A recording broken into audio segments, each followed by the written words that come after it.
Hello everyone, welcome back to Saral biology. Today will study about Fick law.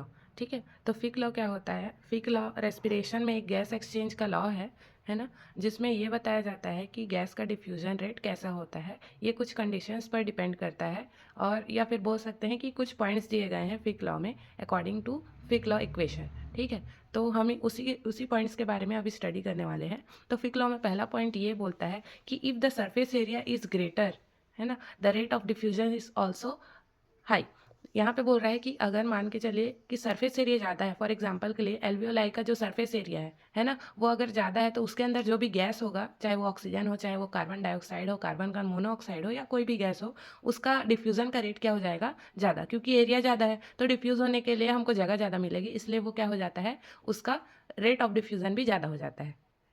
Second point में हमको ये बोलता है कि if the partial pressure gradient of alveoli is high then the rate of diffusion is also high. अगर alveoli के अंदर किसी भी गैस का जो पार्शियल प्रेशर है वो ज़्यादा होता है, तो प्रेशर ग्रेडियंट में डिफरेंस आने के कारण जो एल्वियोलाई है उसके अंदर जो भी गैस होगी वो क्या होगी, higher concentration to lower concentration gradient की तरफ डिफ्यूज़ होगी, जिससे क्या होगा, उसका डिफ्यूज़न का रेट बढ़ जाएगा।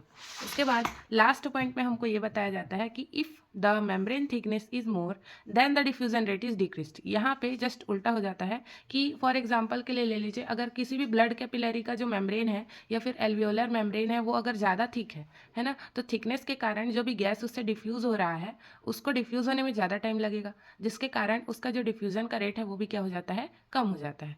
अब हम लोग बढ़ते हैं इसके इक्वेशन की तरफ। तो ये है फिक लॉ का इक्वेशन। यहाँ पे हमको बताया गया है कि वी गैस, यहाँ पे जो वी है वो गैस का डिफ्यूज़न रेट होता है।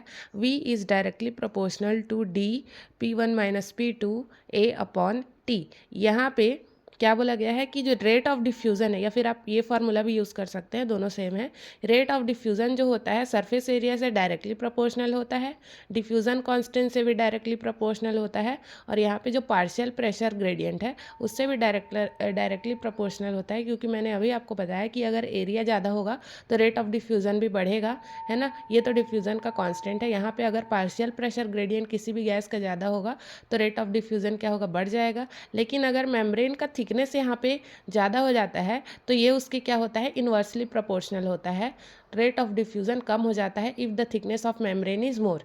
यहाँ पे दिया गया है डी जो है वो डिफ्यूज़न कांस्टेंट है, पी जो है वो पार्शियल प्रेशर ग्रेडियंट है, ए जो है सरफेस एरिया है, और टी जो है थिकनेस ऑफ मेम्ब्रेन है। Thank you.